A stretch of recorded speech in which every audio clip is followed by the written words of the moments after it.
আসসালামু আলাইকুম। সবাই কেমন আছেন? মহিলাদের সাদা বা হলদে যে পদার্থ বের হয় সেটা কি পবিত্র নাকি অপবিত্র?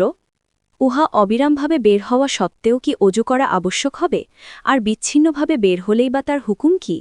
কেননা বেশিরভাগ মহিলা, তন্মধ্যে শিক্ষিত মহল উল্লেখযোগ্য, মনে করে যে এটা স্বাভাবিক সিক্ততা, যাতে অজু করা জরুরি নয়। গবেষণার পর আমার কাছে স্পষ্ট হয়েছে যে মহিলাদের এই তরল পদার্থ যদি মূত্রাশয় থেকে না এসে গর্ভাশয় থেকে আসে তাহলে তা পবিত্র। তবে পবিত্র হলেও তা অজু ভঙ্গ করবে। কেননা অজু ভঙ্গকারী হওয়ার জন্য অপবিত্র হওয়া শর্ত নয়। যেমন এই যে বায়ু, যা পশ্চাৎভাগ দিয়ে বের হয়, তার তো কোনো দোষ নেই, অথচ তা অজু ভঙ্গ করে। অতএব অজু অবস্থায় যদি মহিলার এরূপ তরল পদার্থ বের হয় তাহলে তা অজু ভঙ্গ করবে এবং তাকে নতুনভাবে অজু করতে হবে।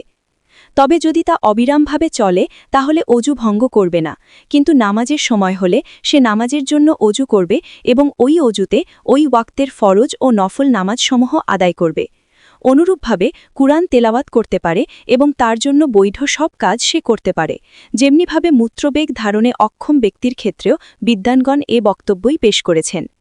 এটাই হলো তরল ওই পদার্থের বিধান, অর্থাৎ পবিত্রতার দিক বিবেচনায় সেটা পবিত্র, কিন্তু অজু ভঙ্গের দিক বিবেচনায় সেটা অজু ভঙ্গকারী, যদি না সেটা অবিরাম বের হয়। আর অবিরাম বের হলে অজু ভঙ্গ করবে না। তবে মহিলাকে নামাজের সময় হলে নামাজের জন্য অজু করতে হবে, নামাজের সময়ের আগে নয়, এবং অজু ধরে রাখতে হবে। পক্ষান্তরে যদি তা অবিরাম না চলে এবং নামাজের সময় বন্ধ হয়ে যাওয়া তার অভ্যাস হয়, তাহলে যে সময়ে বন্ধ থাকে নামাজের সময় চলে যাওয়ার ভয় না থাকলে নামাজকে সেই সময় পর্যন্ত বিলম্বিত করবে। আর নামাজের সময় চলে যাওয়ার ভয় থাকলে অজু করে নামাজ আদায় করে নিবে। এক্ষেত্রে কম বেশির মধ্যে কোনো পার্থক্য নেই, কেননা এর সবই একই রাস্তা দিয়ে বের হয়। সুতরাং কম হোক বেশি হোক অজু ভঙ্গ করবে। তবে যা শরীরের অন্যান্য অঙ্গ দিয়ে বের হয়, যেমন রক্ত, বমি, তা কম হোক বেশি হোক অজু ভঙ্গ করবে না। এদিকে এগুলো অজু ভঙ্গ করবে না মর্মে কতিপয় মহিলার যে বিশ্বাস, ইবনু হাজম রাহিমহুল্লার অভিমত ছাড়া তার কোনো ভিত্তি আমার জানা নেই। তিনি বলেন ইহা অজু ভঙ্গ করে না, কিন্তু তিনি এর সপক্ষে কোনো প্রমাণ পেশ করেননি। যদি কুরআন সুন্নাহ থেকে বা সাহাবীগণের কথা থেকে এর পক্ষে কোনো দলিল থাকত তাহলে তা দলিল হিসাবেই গৃহীত হতো। যাই হোক, মহিলাদের উচিত আল্লাহকে ভয় করা এবং নিজেদের পবিত্রতা অর্জনের প্রতি যত্নবান হওয়া। কেননা অপবিত্র অবস্থায় নামাজ পড়লে তা গৃহীত হবে না, যদিও তারা 100 বার নামাজ পড়ে। এমনকি কতিপয় আলেম বলেছেন যে অপবিত্র অবস্থায় নামাজ পড়ে সে কুফরি করে, কেননা ইহা আল্লাহর সাথে ঠাট্টার শামিল।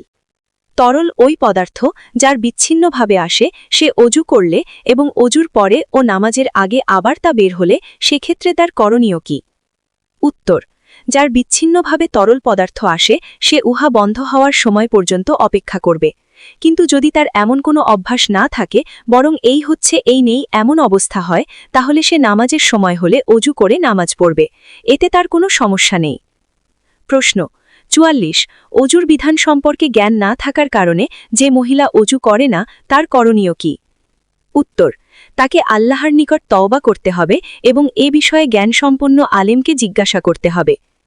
আল্লাহ আমাদের সবাইকে সঠিকভাবে ইবাদত করার তৌফিক দিন। ভিডিওটি ভালো লাগলে লাইক, কমেন্ট ও শেয়ার করতে ভুলবেন না। চ্যানেলটি সাবস্ক্রাইব করে আমাদের সাথেই থাকুন। প্রশ্ন: তোমার কোনো প্রশ্ন থাকলে কমেন্টে জানাও। আল্লাহ আমাদের সবাইকে সঠিক ইলম দান করুন। আমিন।